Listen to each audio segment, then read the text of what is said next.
끝 페이지 말라기 4장 5절 한 절만 공부합니다. 보라, 여호와의 크고 두려운 날이 이르기 전에 내가 선지 엘리야를 너에게 보내리니. 아멘. 자, 이 말씀은 먼저 한 몇 주 됐죠? 몇 주 지났죠? 몇 주 지났을 때에 크고 두려운 날이란 그런 제목으로 이 본문 말씀은 한번 소개된 적이 있습니다. 그런데 오늘은 같은 말씀이지만 다른 측면에서 오늘은 말씀을 살펴보기로 하겠습니다. 이미 성경적으로 말하면 이미 크고 두려운 날은 이미 지나갔어요.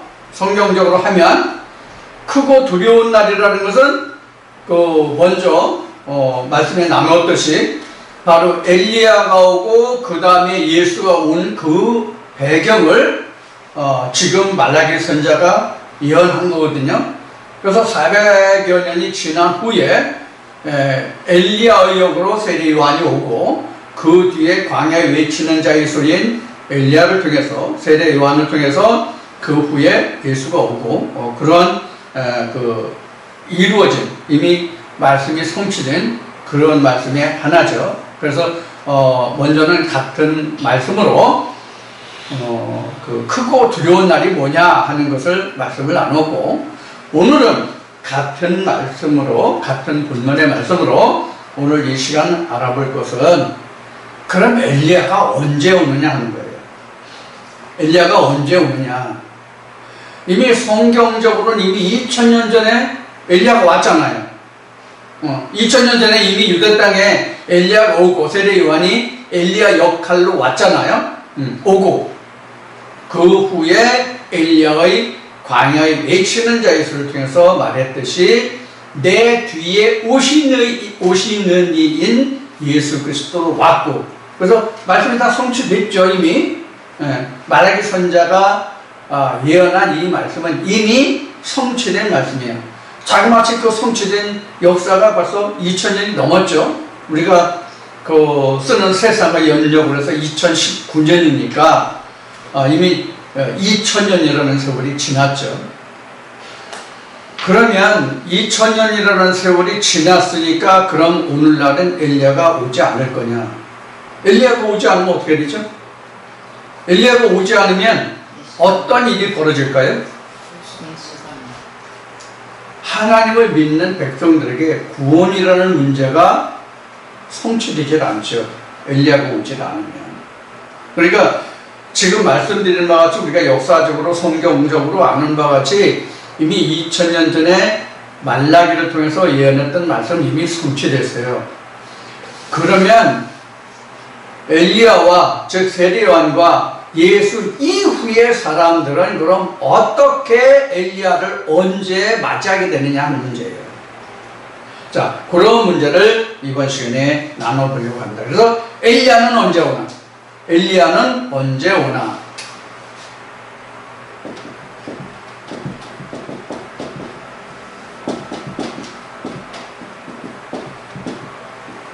엘리야는 언제 오나?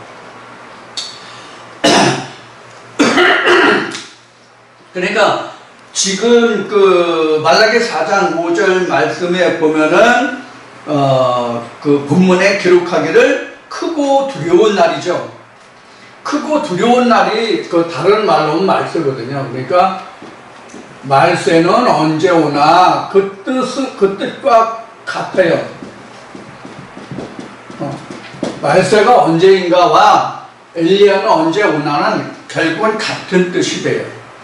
크고 두려운 날이 마지막 심판 때가 크고 두려운 날이거든요. 예수가 임하는 때. 그날은 그 누구도 세상에서 당할 자가 없다 하는 그런 맥락으로 성경은 증거하고 있죠. 예수 오는 날을. 자, 오늘 이 말씀을 이제 준비하고 아침에 잠깐 시간이 있어서 집사람한테 한번 이 주제를 질문을 해봤어요. 이 주제를 질문을 해봤어요. 오늘 나눌 말씀이 이제 오늘 2시간 나누니까 2시간에 관한 말씀을 미리 주제를 한번 질문을 해봤어요. 그랬더니 내용을 몰라서가 아니라 이것을 그 성경적으로 어떻게 어떤 말씀을 이거를 대시켜서 설명하면 이것이 설명이 되는가 하는 것을 잘 짚어내질 못하더라고요. 그래서 이 말씀을 듣는 그 모든 분들이 특히 이제 동영상을 통해서 들으신 분들은 더할 것 같다는 생각을 해요. 왜냐하면 서로 얼굴과 얼굴을 보면서 말씀을 들어도 이것을 어느 성경에 어떤 말씀을 들어서 이렇게 설명하면 이것이 딱 이 주제에 맞는 거다라는 것이 딱 짚히질 않는단 말이에요. 내용은 아는데 이러한 것이 바로 그동안 제가 말씀드렸던 말씀 중에서 뭐가 있냐면 신명기 말씀에 보면 떡반죽이 나오거든요. 이 떡반죽을 자기가 안 해봤다는 얘기예요.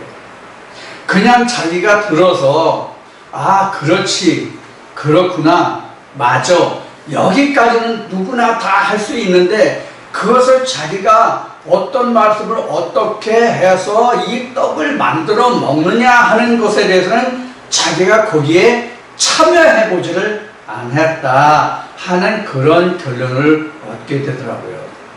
그래서 제가 가끔 그런 말씀을 드리죠. 제가 드리는 말씀은 여러분들이 것이 아니라 내 것이다. 전하는 사람의 것이다. 전하는 사람이 그 말씀에 대해서 먼저 먹어보고 그 맛을 본 다음에 그 맛이 어떠하다라고 이야기하는 것이지 이 말씀을 듣는 여러분들이 먹어본 맛을 제가 말씀드리는 것이 아니라 그러니까 여러분들이 제 말씀을 들으면 그 말씀을 여러분들이 것으로 만들어라는 얘기를 하잖아요. 그게 바로 떡반죽이에요. 저는 예를 들어서 창세기 1장 1절로 떡반죽을 한다면 여러분들은 복음서에서 할 수도 있고 요한계시록에서 할 수 있고 다니엘서를 통해서도 할 수 있고 다른 어떤 말씀으로도 그 떡을 만들 수가 있거든요. 똑같은 떡을. 바로 그런 거란 말이에요. 그렇다고 주제는 줄거리는 틀리지 않는 거예요. 그런 연습을 동영상을 들으시는 분들은 하셔야 된다는 얘기예요. 그래서 성경을 자기만의 것으로 설명을 할 수 있도록 그렇게 노력을 하셔야 된다는 얘기예요. 자, 그래서 엘리야는 언제 오나 이것을 영적인 면에서 우리 시대에 또 우리 후세대에 어떻게 우리가 이것을 증거하고 전해서 2000년 전 유대 땅에서 말라기 선지자가 예언한 것이 응해졌던 것과 같이 오늘날 우리 이 시대를 사는 우리 각자에게도 이 똑같은 말씀이 응해질 수 있어야 성경이 내 것이 되고 성경이 나와 친히 함께 되는 것이잖아요. 자, 그런 면에서 오늘 엘리야는 언제 오나 라는 것을 말씀을 나누기로 하겠어요. 이미 말씀드린 바와 같이 우리가 성경을 역사적인 것으로 보면은 이미 성취된 일이란 말이에요. 엘리야가 언제 오냐는 것은 이미 성경을 역사적으로 보면 성취된 일이란 말이에요. 언제? 2000년 전 유대 땅에서 이렇게 이루어진 거란 말이에요. 2000년 전 유대 땅에서. 그러면 역사적인데 이것을 각자에게 적용을 한다면 이게 언제냐 하는 거예요. 각자에게 적용하면 엘리야가 언제 각자에게 오느냐 하는 거예요. 요한일서 보면 이런 말씀이 있어요. 오리라 한 예수가 다시 오리라 한 것을 너희가 들었거니와 이미 세상에 있다. 이렇게 요한일서에서는 증거하고 있거든요. 자, 예수가 이미 세상에 있다 할지라도 그가 나와 직접 관계가 있는 상태가 아니면 그가 있으나 없으나 관계가 없단 말이에요. 한 예를 들면 지금 트럼프가 아니면 일본의 수상이 아니 우리나라 대통령이 다른 나라에 또는 우리나라에 왔어요. 그런데 내가 그 자리에 함께 참여해서 그 사람과 같은 이 시대를 사는 어떤 이야기를 나누지 않는다면 나와 그 사람과는 아무런 관계가 없잖아요. 그냥 스쳐 지나가는 나는 개에 불과하잖아요. 즉 주관적인 자가 아니라 객관적인 입장이 된단 말이에요. 어? 즉 내가 주인이 아니라 그냥 구경꾼이 된단 말이에요. 성경의 역사는 구경꾼이 아니라 뭐가 되라는 거예요? 직접 당사자가 되라는 거예요. 성경은 누구든지 간에. 그래서 성경에 모세하면 모세, 예수하면 예수가 당사자가 되라는 것이거든요. 성경은. 그 같은 맥락에서 본다면 엘리야가 언제 온다고 성경은 지금 말라기를 통해서 하나님이 말씀하고 계세요? 크고 두려운 날이 이르기 전에 이렇게 말씀하신단 말이에요. 그러니까 하나님은 크고 두려운 날이 당도했을 그 아주 급박한 그 시기에 엘리야를 보내주신다는 뜻이 아니라 그런 날이 이르기 전에 미리 보내주신다는 뜻이란 말이에요. 그러니까 두려운 날이 예를 들어서 1년 후에 10년 후에 온다고 한다면 이미 1년 후에 1년 전에 엘리야를 보내주겠다는 뜻이란 말이에요. 이것은 무엇을 뜻하는 거예요? 내가 마지막 때에 크고 두려운 날에 멸망을 입지 말고 내 뜻에 함께해서 너희가 구원을 받아라, 그런 뜻이잖아요.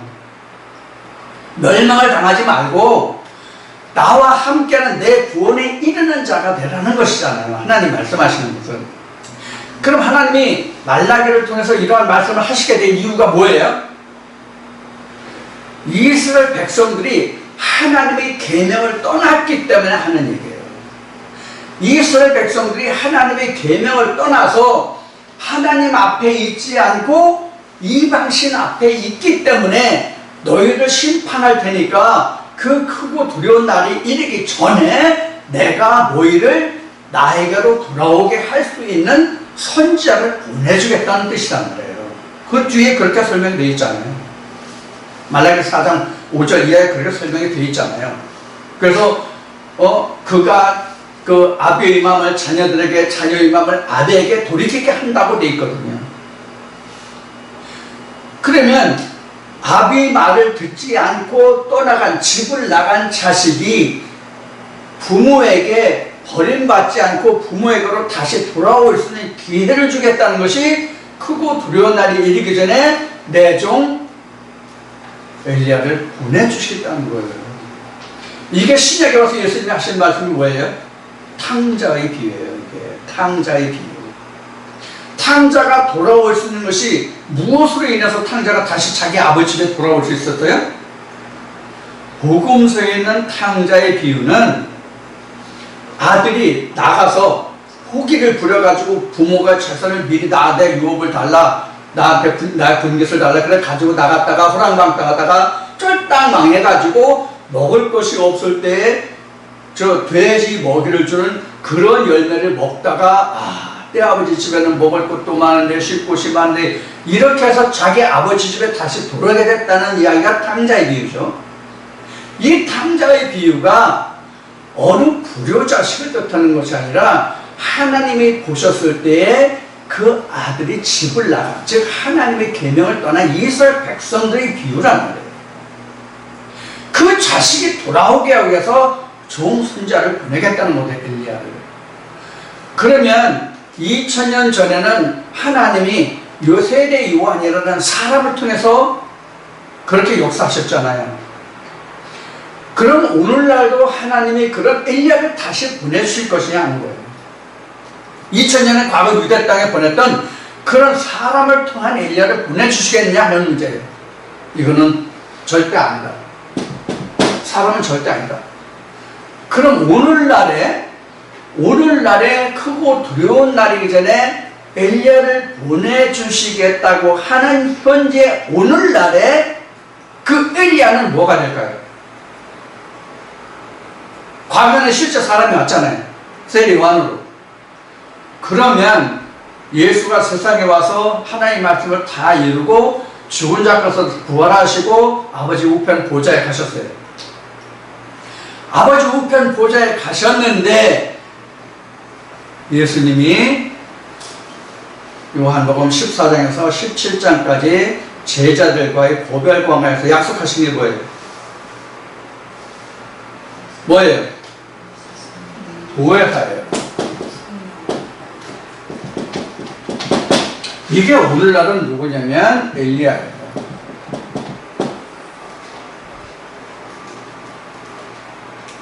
오늘날은 엘리야가 바로 보혜사 성령이에요. 보혜사 성령이 우리에게 오면 예수님이 어떻게 한다고 말씀하셨어요? 예수님이 가르침에 대해서 기억나게 하고 생각나게 하고 깨닫게 하신다고 말씀하세요. 뭐에 대해서? 뭐에 대해서 이렇게 한다고요? 예수가 살아생전에 하셨던 그 모든 말씀들에 대해서 다시 기억나게 하고 생각나게 하고 깨닫게 하신다는 얘기예요.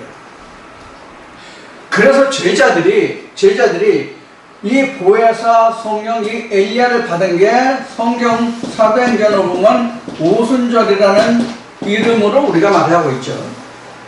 그러니까 그 주의 제자들에게 있어서는 보내주리라 한 엘리야가, 즉 성령이, 보혜사가 오순절을 통해서 오게 된 거예요. 그때부터 제자들이 입을 열어 말한 게 뭐예요? 야, 유대인들아, 우리가 그동안 기다렸던 메시아 주가 바로 우리가 십자가에 못 박은 예수야. 이렇게 증거하기 시작했잖아요. 자, 지금 예수의 제자들이, 주의 제자들이 증거한 그가 우리가 오리라 하고 그렇게 기다리고 기다렸던 메시아다라고 증거한 것이 뭐예요? 그게 바로 뭐예요? 그 당사자들에게는, 주의 제자들의 당사자들에게는 무엇이 된 거냐고요? 무엇이 된 거냐고요? 이렇게 된 거예요. 성경적으로, 신학적이 아니라 성경적으로는 주의 제자들이 우리가 십자가에 못 박았던, 너희들이 그렇게 욕하고 손가락질하고 너희가 하나님을 능욕했다고, 하나님을 만홀히 여겼다고, 신성모독이라고 십자가에 못 박은 그가 바로 너희들이 말한 메시아야. 그 증거가 바로 뭐냐면 B에서 A로 바뀌어주는 순간이야. 그러면 이렇게 되잖아요. 다시 얘기하면 구약에서 신약으로 오는 거잖아요. 요 순간이 바로, 요렇게 되는 순간의 역사가 바로 엘리야가 언제 오느냐 하는 거예요. 이 순간을 통해서 누가 와요? 예수가 와요. 이 순간을 통해서 예수가 온다고요. 이 간극이, 간격이 아니라 간극입니다. 간극.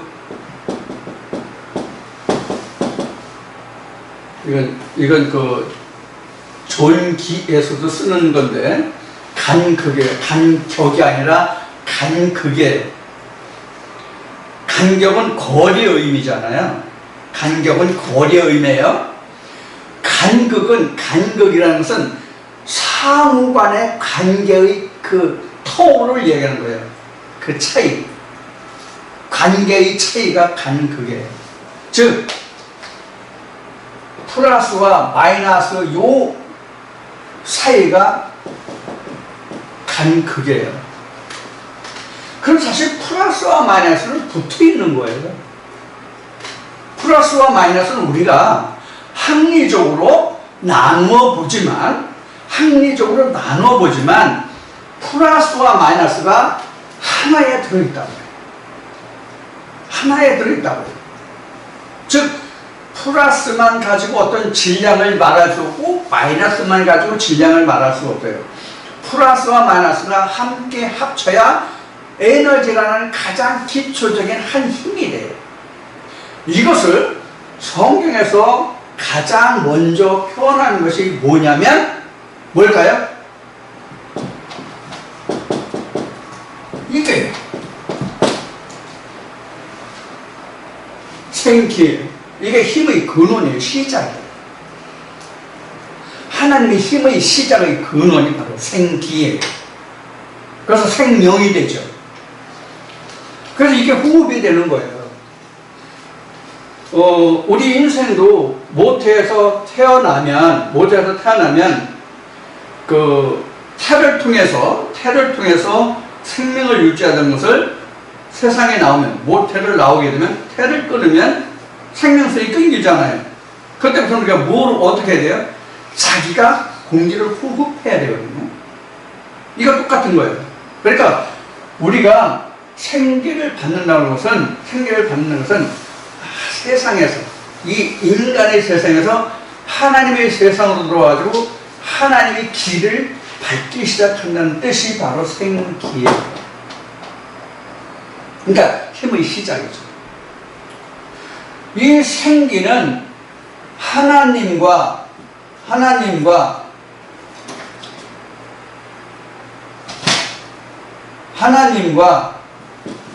인간이라는 뭐예요? 결합이란 말이에요. 생기가 여기서 상호작용하죠. 그리고 하나님이 플러스면 사람은 마이너스란 말이에요. 근데 이걸 떼놓고 플러스는 플러스, 마이너스는 마이너스라고 할 수가 없단 말이에요. 이건 힘이 안 돼요. 그런 의미에서 바로 여기에 의한 간극이라는 것이 바로 이거예요. 그러니까 하나님과 인간과의 사이는 간격이 아니라 사실은 간극이다. 이렇게 표현해야 돼요. 그래야 맞아요. 그럼 이 간극이라는 것은 뭘 이야기하느냐? 하나님과 인간과의 동질성 회복이 간극을 메꾸면 된다는 거예요. 이 간극 때문에 우리는 하나님과 인간과의 동질성이 바로 회복하지 못하고 떨어졌던 거거든요. 그것을 다시 붙여주는 역할로 온 자가 바로 엘리야다, 그런 얘기예요. 그러니까 매개체죠. 자, 이렇게 해서 우리는 엘리야를 맞이하게 돼요. 그럼 엘리야는 오늘날의 엘리야는 바로 뭐라고요? 보혜사 성령이다. 그러면 우리가 이것을 좀 더 설명을 좀 하자면 이런 거 이렇게 설명할 수가 있어요. 자, 지우고 다시 씁시다.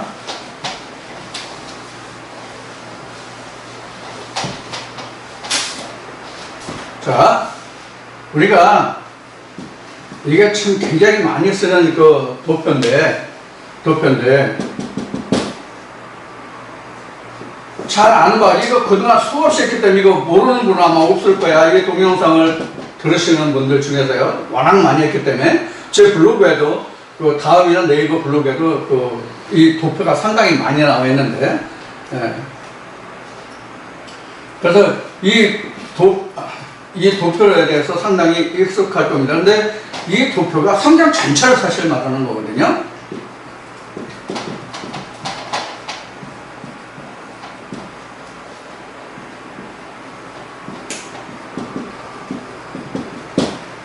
자, 이렇게 됐어요.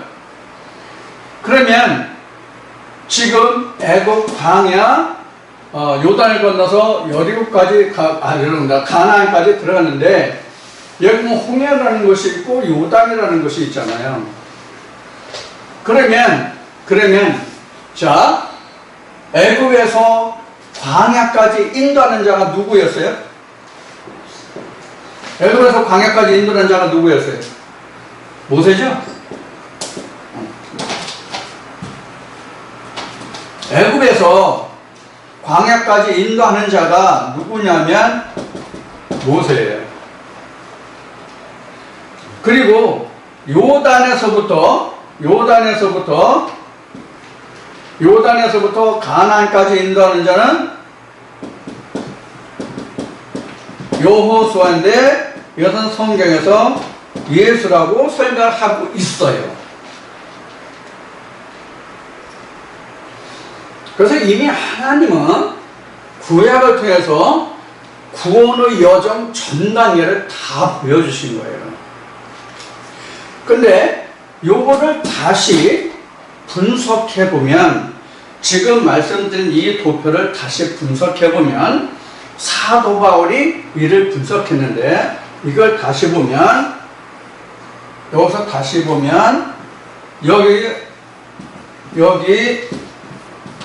이렇게 볼 수가 있죠. 바울이 분석한 걸 보면, 여기는 뭐예요? 유전 또는 뭐예요? 몽학 선생, 이렇게 돼 있죠. 여기는 뭐예요? 하나님의 계명이에요. 여기가 진짜 모세예요, 따지고 보면. 자, 그럼 여러분들 성경에서 모세라고 하는 의미를 여러분들은 뭐로 받아들여요? 모세라고 하는 말을 여러분들은 뭐로 받아들여요? 율법으로 봐야 돼요. 율법. 율법인데 모세가 하나님의 산에서, 시내에서 하나님의 음성을 듣기 전에는 이 애굽에 있을 때에 자기가 살 곳이 어디라고 생각했어요? 애굽이라고 생각했던 거예요. 그러다가 하나님의 음성을 들은 후에 자기가 출애굽을 결심하게 돼요. 출애굽을 결심했다는 말이 옳아요? 틀려요? 사실은 성경으로 보면 아주 딱 맞는 얘기는 아니에요. 하나님이 강제로 출애굽을 하게 된 거지, 모세 자신이 하나님의 음성을 듣고, 아, 그래, 하나님이 우리 조상 아브라함, 이삭, 야곱에게 이런 언약을 하셨으니까 내가 출애굽을 해야 되겠다, 이렇게 생각하지 않았어요. 하나님이 강권이에요. 이렇게 강권이라고 하니까 지난날 그 시기에 지나갔던 생각이 드네. 하나님이 강권으로 역사하셨다고 이제 이렇게 얘기를 하는데, 이건 강권이 아니야, 사실은. 강권이라고 우리는 신학에서 많이 얘기를 하는데, 강권이 아니라 우리 인간이 하나님의 음성을 듣기에 그렇게 강팍하다는 뜻이에요. 우리가 하나님의 음성을 듣고 이해하는데 그렇게 어렵다는 뜻이에요. 하나님의 말씀을 우리가 듣고도 그 말씀을 내 마음에 깨닫고 받아들이기까지는 그렇게 어렵다는 거예요. 모세가 하나님이 그렇게 말씀하셔도 결국 뭐라고 그래요, 모세가? 야, 모세 이놈아, 너 나한테 대들래? 내가 가라면 가야지, 너 말이 많아, 이놈아. 그러니까 모세가 처음에 항변하는 게 왜 하나님한테? 하나님, 제발 좀 보낼 만한 사람 보내세요. 저한테 자꾸 욕하고 탓하지 마시고. 하나님 아시잖아요. 내가 얼마나 입이 뻑뻑하고 둔하고 내가 미련합니까? 아이, 보낼 만한 자를 보내세요. 이랬잖아요, 모세가. 그러니까 하나님께 항변하니까 하나님 뭐라고 그러세요? 아이, 모세 이 녀석아, 내가 너 그런 줄 알아. 근데 말자는 네 형 있잖아. 넌 네 형 아론한테 내가 한 말을 그한테 이렇게 속닥속닥 전해. 그럼 말자는 아론이 너를 대신해서 전할 거 아니야. 이렇게 하나님이 말씀하시니까 그때서야 비로소 그래 내가 가겠다고 얘기하잖아요. 그래서 지팡이 하나 들려고 내가지고 하나님의 보냄을 받은 거잖아요. 우리가 이렇게 하나님의 음성을 듣고 깨닫기가 우리가 사실은 분한 거예요. 우리가 하나님의 말씀을 잘 듣는 것 같지만, 제가 하나님을 잘 알아서 전하는 것 같지만, 하나님 보시기엔 얼마나 우매한 것이 인간인가 하는 것을 우리는 이해해야 돼요. 깨달아야 돼요.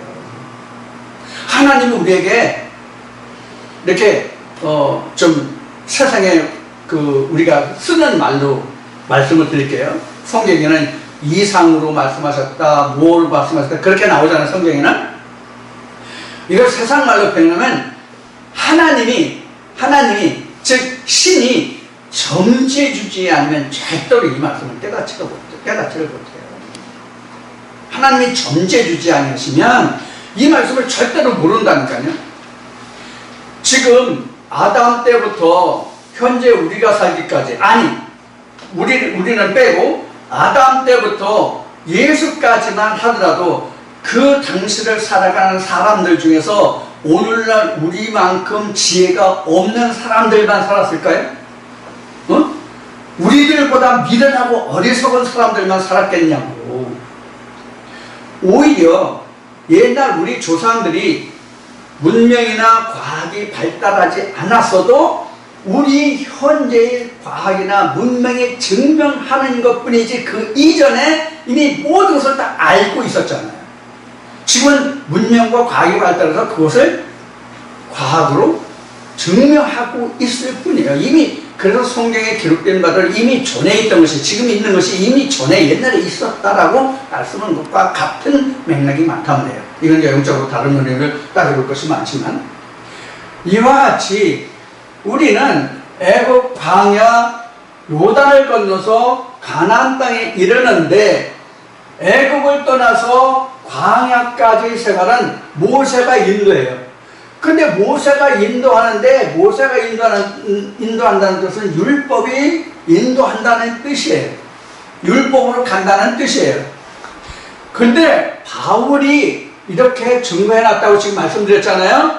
바울이 같은 모세 율법 아래 있다 할지라도 유전으로 보느냐, 조상들이 한 유전으로 보느냐, 아니면 진짜 하나님의 계명으로 보느냐가 다르다는 말이에요. 그러면 지금 사람들이 요 선 안에 있는 사람들만 있어요? 아니란 말이에요. 여기에 이 선 안에 있는 사람이 10명이라면 이 선 밖에 있는 사람들은 수천 명이에요. 틀려요? 맞아요? 맞죠? 이 금 안에 들어와 있는 사람들은 뭐냐면 기독교인들이라고 하는, 즉 성경을 바탕으로 해서 믿음을 가지고 있는 사람들이 이 틀 안에 들어있는 사람들이에요. 근데 이 틀 밖에 더 많잖아요. 이 틀 밖에 더 많단 말이에요. 이 틀 밖에 있는 사람들이. 우리나라만 해도 지금 남한 인구가 몇천이라고 그래요? 4천 몇백만이라고 그러죠? 그래서 남북한 합해서 우리가 7천만이라고 지금 그러는 지금 시점이란 말이에요. 그러면 남한이 4천이라고 해봅시다.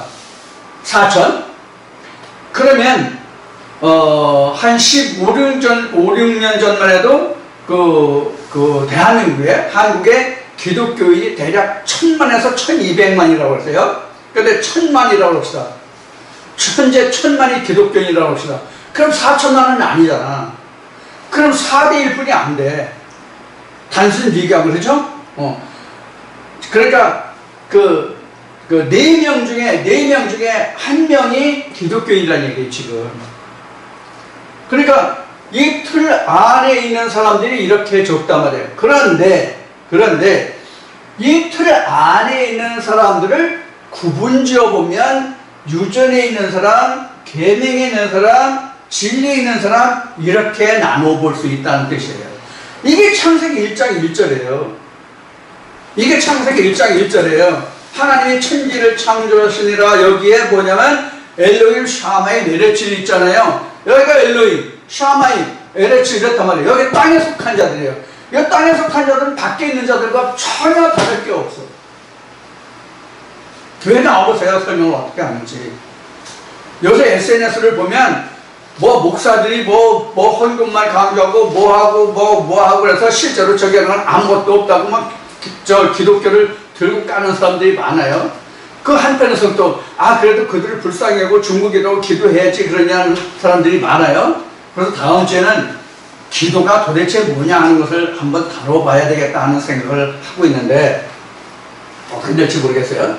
자, 이와 같이 이 과정을 지나가는 것이 바로 뭐냐면 엘리야의 역할이에요.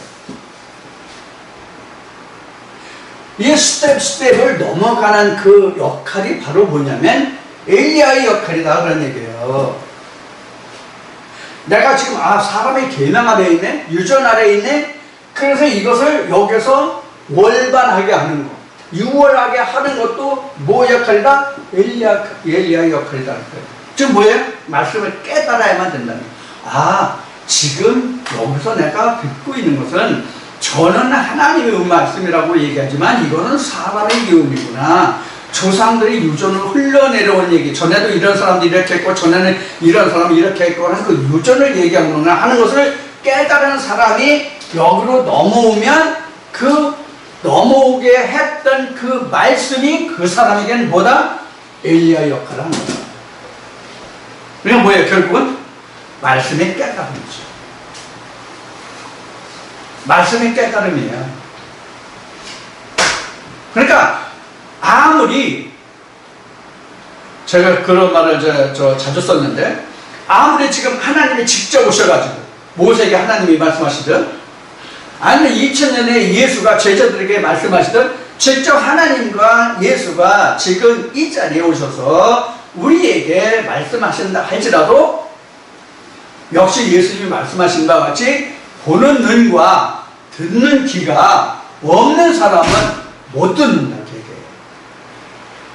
그럼 그 말씀을 들을 수 있고 볼 수 있게 해주는 역할하는 것이 역시 말씀이잖아요.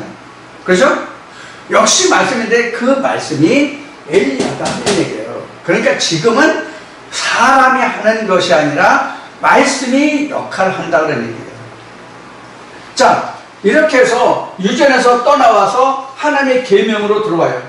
진짜 하나님의 계명을 내가 알아요. 받았어요. 그럼 그 사람은 지금 어디에 있는 거예요? 신의 산에 있는 거예요. 여기는 어디 있어요, 그럼? 세상에 있는 거예요. 그래서 모세에게 하나님이, 그럼 하나님이 나를 보내신 증거가 뭐가 됩니까? 그랬을 때 지팡이와 여러 가지 이적과 그런 걸 베푸는 걸 얘기했고, 그 다음에 너희들이 이 산에서 나를 섬기는 것이 내가 너희들을 부르고 내가 너희를 보낸 증거가 되리라고 말씀하시죠. 그러니까 하나님의 계명이 들려야만 내가 신의 산에 있는 거예요.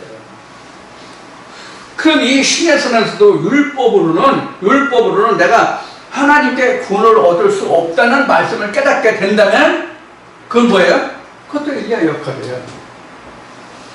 로마서 보면 율법으로는 의롭다함을 입을 육체가 없다고 됐고, 율법으로는 표면적이고 죄를 깨닫는다 그러고 나를 죄로 올가맨다고 그래요. 사도 바울이 그렇게 증거해요. 그럼 율법을 떠나게 하는 게 뭐예요? 율법을 떠나게 하는 게 뭐예요? 어디 갔어? 여기 지워졌네. 성령이 하잖아요. 그래서 앞에 3번에 설명한 것이 뭐냐면 지금은 엘리야가 성령이라고 얘기해요. 성령이 엘리야라고 얘기해요.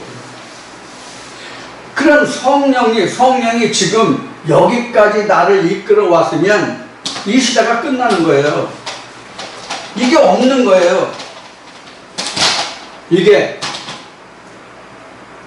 그럼 어떻게 남을까요?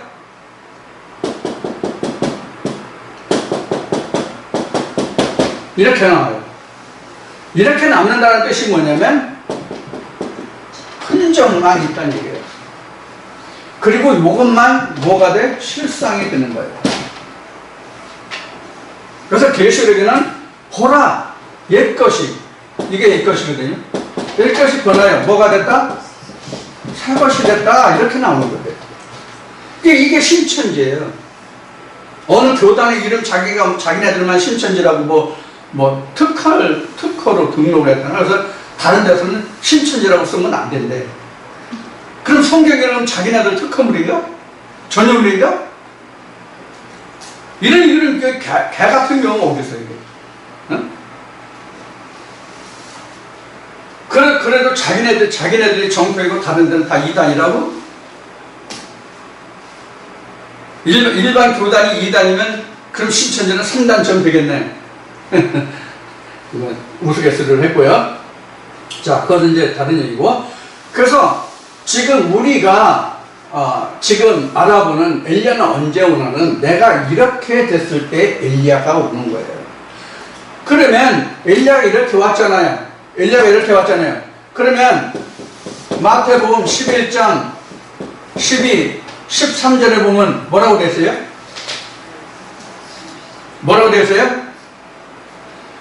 모든 선자의 예언한 것이 요한까지니 요한의 때부터 천국이 침노를 당하는데 침나는 자는 빼앗느니라 이렇게 했어요. 이게 마태복음 11장에서 이제 증거한 말씀이에요. 그러면 요한이 누구였어요? 엘리야였죠. 예수님이 말씀하신 바 엘리야였죠. 그럼 엘리야는 오늘 어떻게 오느냐 하는 것은 성령으로 온다고 말씀을 드렸어요. 지금도 얘기했고 앞에 3번에 기록을 했고. 그럼 엘리야의 음성을 전해주는 자가 누구예요? 엘리야의 음성을 전해주는 자가 누구예요? 엘리야의 소리를 하는 자가 누구냐고요? 주의 종들이 엘리야의 역할을 해야 돼요. 첫째는 주의 종들이 엘리야의 역할을 해야 되고, 그 다음에 그 엘리야 역할을 하는 사람의 말씀을 받아서 자기가 자기 영혼을 목회할 수 있는 그 단계가 자기의 엘리야예요. 무슨 뜻인지 이해하셨죠? 말씀을 먼저 받은 자가, 즉 먼저 된 자가 전해주는 말씀을 듣고 그 말씀으로 자기 영혼을 목회하면 자기 영혼을 목회하는 그 마음이 엘리야가 된단 말이에요. 그래서 자기 영혼에 예수로 오게 하는 거예요. 자기 마음이. 그럼 1차적인 엘리야는 먼저 말씀을 받은 자, 2차적인 엘리야는 자기 마음에서 그 말씀을 받아서 자기 영혼을 양육하는 그 마음이에요. 그래야 그 다음에 내 마음에 예수가 정착을 하게 되죠. 그러니까 성경에서 모세를 보냈고 엘리야를 보냈고 예수를 보내는 것은 바로 또 지워졌네. 여기 애굽, 광야, 가나안과 똑같은 거예요. 네? 모세를 보내주고 엘리야를 보내주면 엘리야가 구약과 신약, 즉 모세와 예수를 증거해 주잖아요. 증명해 주잖아요. 그러면 그 뒤에 진리 예수가 온단 말이에요. 똑같단 말이에요. 지금 출애굽 과정과 똑같아요. 그러면 엘리야가 와서 그때부터 천국을 침략하게 되면 지나간 거는 내가 기억할 필요가 없어요. 다시 기억하거나 할 필요가 없다라고 증거한 말씀이 바로 이거예요. 누가 오면? 엘리야가 와서 증거해서 예수가 오면. 이게 무슨 뜻이냐면 어떤 말씀에 대해서 내가 궁금했을 때 성령이 역사해서 그 말씀을 내가 완전히 깨달았어요. 그러면 그 말씀에 대해서, 깨달은 말씀에 대해서 이걸까 저걸까 그걸까 내가 망설이고 혼돈하고 생각할 이유가 있다 없다? 없죠? 그렇게 완전한 하나님의 진리의 말씀이 드는 거예요. 그게 이제 내게는 뭐가 됐어요? 예수의 터전이 된 거죠. 하나님의 말씀이 터전이 된 거죠. 그걸 말하는 거예요. 그래서 그런 과정을 거쳐서, 즉 애굽, 광야, 가나안이라는 과정을 거쳐서 내게 하나님의 자리까지, 하나님의 아들이 된 예수의 자리까지 가는 그 과정을 단계, 스텝 넘어가게 해주는 역할을 하는 것이 뭐다? 엘리야다. 그럼 엘리야는 뭐였다? 말씀이었다. 근데 이제 이 말씀에 대해서 늘 이제 얘기하는데, 말씀하면 두 가지가 있어요.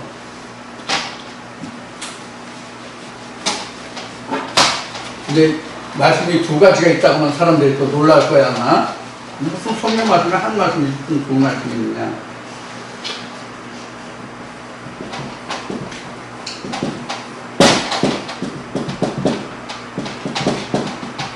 두 가지 뜻이 있어요. 이건 제 표현이 아니라 이런 거예요. 표면적, 이면적. 표면적, 이면적. 그래서 표면적, 이면적이 있는데 이면적인 말씀이 왔을 때 표면적인 말씀이 온전해진다. 이것이 예수님이 말씀하신 거 뭐예요? 내가 율법을 폐하려 온 게 아니라 온전히 하려 왔다고요. 그래야만 그 말씀이 자신의 것이 되는 거예요. 그렇지 못하면 표면적인 말씀이 조금 전에 이야기했듯이 이런 뜻일까 저런 뜻일까 이걸까 저걸까 뭐가 돼요? 혼돈이 오죠. 그렇죠? 혼돈이 오죠. 그 혼돈의 시기가 지나면 뭐가 돼요? 천지창조가 되는 거예요. 즉 저녁이 되면 저녁이 되면 아침이 되니 첫째 날이다, 둘째 날이다, 셋째 날이다 하는 것과 같아요. 저녁이라는 것이 뭐냐면 혼돈의 시대예요. 저녁이라는 시대가 혼돈의 시간이에요.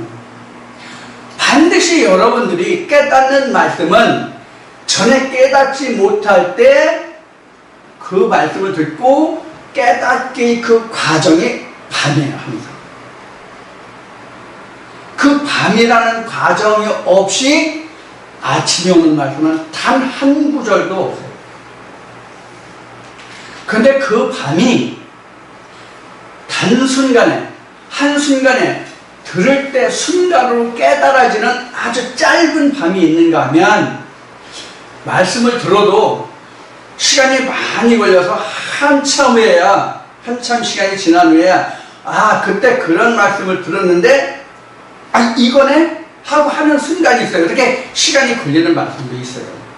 다 똑같지가 않아요. 그러니까 그 시간이 밤이에요. 그러니까 우리가 24시간 중에서 우리나라 같으면 사절기가 있으니까 사절기를 통해서 밤과 낮의 길이가 차이가 나잖아요. 그런 낮과 밤이라는 그 밤의 시간이 아니라 하나님 말씀을 깨닫지 못했던 말씀이 설명을 듣고 설교를 듣고 깨달아지기까지의 시간이 밤이다. 그 밤에 그럼 누가 역사할까요? 그 밤에 누가 역사할까요? 그 역사를 엘리야가 해요. 말씀이 내 속에서 이런 말씀을 들었는데 전에는 내가 이렇게 알고 이렇게 듣고 있었거든. 근데 저 목사는 그게 아니라 이런 거라고 얘기하거든. 그럼 먼저 것과 새로 들은 것이 둘이 송사예요. 그래서 옳고 그른 것을 판단 분별해요. 이것을 해주는 게 누구다? 엘리야가. 그게 없으면 혼돈과 공허 계속 밤의 시대고, 엘리야가 오지 않는 그 말씀을 깨닫지 못하면 엘리야가 안 온 거예요. 아직 엘리야가 안 온 거란 말이에요. 그거는. 그래서 엘리야가 오지 않은 말씀은 이 말씀을 증거하는 모두에 얘기했듯이 처음에 내가 이 말씀이 이 주제로 삼은 말씀에 대해서 질문했을 때 어떤 말씀으로 어떻게 대답해야 될지 얼른 짚이지 않으면 아주 혼돈의 시대에 있는 거예요. 완전히 내 거가 되지 않은 상태예요. 깨닫긴 깨달았어도 그 깨달음이 온전치 않은 거예요. 그래서 우리는 늘 말씀에 대해서 뭐를 붙이라고 제가 설명을 드렸어요? 이걸 붙여라. 이걸 붙여라. 물음표를 붙여라. 왜 말씀이 저렇게 증거되지? 말씀이 왜 그런 뜻을 가지고 있지? 이것을 자기 나름대로 성경을 통해서 앞에 얘기했듯이 나는 창세기로 말하면 여러분들은 다른 말씀으로 그 말씀을 떡반죽해서 왜 창세기 그 말씀이 이 말씀을 증거하는 말씀이 되는지를 여러분들이 어떻게 된다고? 증거해야 되고 증명해야 돼요. 스스로 자기 마음에. 그것만 자기가 온전한 거. 그렇게 했을 때 이것이 뭐라고 그랬어요? 떡반죽이다. 자기 떡반죽이다. 그 말씀은 여러분들이 이 세상을 떠나도 그 말씀을 변하지 않는 거예요. 그래서 이미 요한복음 3장에서 증거하고 있듯이 이미 심판이 끝난 거예요. 구원에 이른 거예요. 그 말씀이 깨달아지지 않으면 그 사람은 믿지 못하기 때문에 심판 속에 있는 거고 심판 중에 있는 거고 그것이 옥이라고 얘기했어요. 말씀을 깨닫지 못한 게 옥이라고 그랬어요. 이게 옥이거든요. 한문으로요. 말씀을 이것도 개gel자예요. 이것도 개고요. 이 개라는 것은 성경에 그 사도 바울이 빌립보 교회에 편지한 것 같이 이 개라는 것은 그냥 사람을 얘기하는 거지 실제 개가 아니에요. 그래서 이 마음과 저 마음이 말씀을 놓고 이걸까 저걸까 찢어 발기는 자기 속에서 뭐예요? 옥이에요. 감옥이에요. 자, 이렇게 우리는 하나의 말씀을 깨달아가게 되는데 그 깨달아가는 과정이 애굽, 광야, 가나안 이거다. 그래서 그 애굽에서 광야로, 광야에서 가나안으로 넘어가게 하는 역할을 해주는 역할자가 엘리야인데, 이 엘리야는 곧 말씀이다. 그 말씀은 본문과 표면적과 이면적인데, 이면적인 말씀이 표면적인 말씀을 증거해 줄 때 그것이 온전해지는 말씀이다. 그래야만 엘리야 역할을 할 수 있다. 이렇게 말씀드린 거예요. 이해가 대충 되셨는지 모르겠어요. 최대한 쉽게 설명한다고 하는데 저만 쉽지 듣는 사람은 어려울 수도 있으니까, 저는 맨날 쉽다고 그러는데 실제 듣고 보면 굉장히 어려워. 응? 저는 맨날 맛있다고 그러는데 먹어보면 아무 맛도 없어. 자, 그래서 우리가 엘리야가 온다고 하는 것은 2000년 과거 유대 땅에 있었던 역사적인 사실을 말하는 것이 아니라 지금 이 시대를 사는 우리 각자 모두에게, 특히 하나님의 이름을 부르는, 주의 성호를, 하나님의 이름을 부르는 그들에게 반드시 역사하고 와야만 하는 그 당사자가 엘리야예요. 그런데 엘리야가 오늘날은 뭐다? 성령이다, 보혜사다. 그래서 오늘날은 우리에게 엘리야가 오는데, 그 엘리야가 오늘날은 뭐다? 성령이다, 보혜사다. 이것만 알아두셔도 오늘 본전은 찾은 거라고 할까? 이거 우리가 이렇게 정리 못했잖아요. 그래서 오늘날은 엘리야를 하나님이 우리에게 성령으로 보내주셨다. 그러니까 옛날 2000년 전에는 육체를 입고 몸을 입고 보낸 그런 엘리야가 있었다면, 오늘날은 성령으로 우리에게 온다.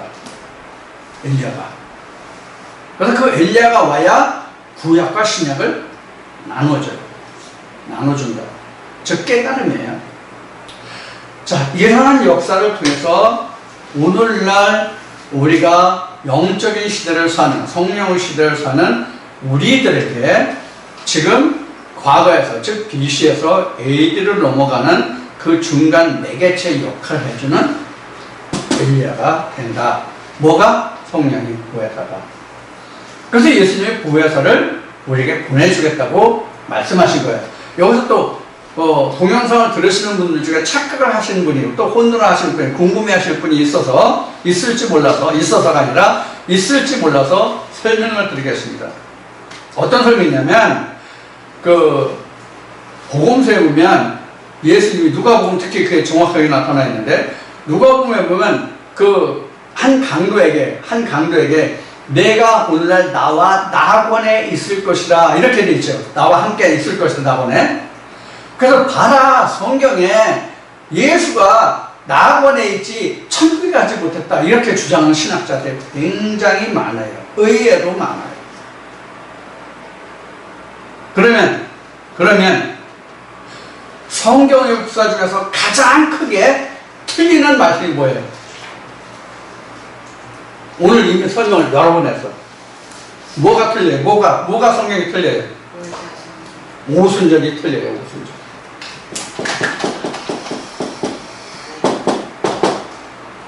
이 성령을 보내주겠다고 해서 실현된 게 오순절이잖아요. 그럼 보혜사 성령을 보내주겠다고 약속하신 게 어디예요? 요한복음 14장 17장까지잖아요. 내가 아버지께로 와서 아버지께로 간다. 아버지께로 가면 아버지께서 내 이름으로 성령을 보내실 것이다, 이렇게 약속하시잖아요, 예수님이. 그런데 예수가 아직 낙원에 있지 천국에 가지 못했다, 이렇게 하면 이 오순절이 성립이 안 되잖아요. 그럼 성경이 틀린 거죠. 이거는 다른 것에서 또 증거할 그 좀 긴 말씀이, 의미 있는 말씀이 되겠지만, 어떤 단순하게 설명하면 바로 이런 거예요. 그래서 낙원이라고 하는 것은 영어로는 파라다이스로 되세요. 파라다이스가 낙원이에요. 성경의 창세기에는 에덴이 파라다이스예요. 근데 그 우리 번역한 낙원이라는 단어를 보고 이건 천국 간 게 아니다라고 얘기하는데, 이건 참 무지에서 오는 이야기예요. 참고로 이 말씀을 들었으니까 이것은 착각하지 않기를 바라고요. 자, 이제 결론을 내면, 자, 우리가 그 현재를 사는 우리 믿음의 사람들에겐 엘리야가 어떻게 언제 오느냐 이런 질문을 우리가 할 수 있고 또 우리가 생각해 봐야 되잖아요. 왜? 엘리야가 와야만 예수 시대가 오니까. 그런데 이게 과거 2000년 유대 역사에서만 있고 실제 지금 우리에게 없다면 우리에게는 어떤 결과를 가져오냐면 구원이 없다는 얘기가 되거든요. 그럼 어떻게 해요? 믿음이 헛거잖아요. 꽝이잖아요. 시험이. 그렇기 때문에 엘리야가 언제 어떻게 우리에게 오냐. 즉 말세가 언제냐는 거예요. 말세라는 뜻은 구약과 신약이 단절되고 새로운 시대가 시작되는 게 말세거든요. 그런데 우리는 말세를 얘기하면 통상적으로 우리가 그 기독교인들이 생각하는 게 뭐예요? 자기가 죽으면 아니면 예수가 언제일지 모르지만 다시 오는 그때가 우리가 말세다라고 막연히 생각하잖아요. 아니에요. 엘리야가 오면 이미 말세예요. 그럼 말씀마다 말세일 수가 있고요. 말세라는 것은 앞에 설명했던 BC가 AD를 바뀌는 거잖아요. 그러니까 율법이 표면적인 것이 이면적으로 가는 것이 바로 뭐냐면 엘리야의 시대예요. 자, 이러한 점을 여러분들이 유념하셔서 여러분들에게 만약에 막연하게 엘리야를 생각하셨다면 이 시간 그런 말씀을 통해서 온전하고 확실한 엘리야의 역사를 통해서 여러분들이 예수와 함께하는 그러한 믿음의 삶, 천국의 삶을 누리는 그런 모두가 다 되어주시기를 이 말씀과 함께 축원드리고 이 시간 마치겠습니다. 잠시 후에 만나겠습니다. 감사합니다.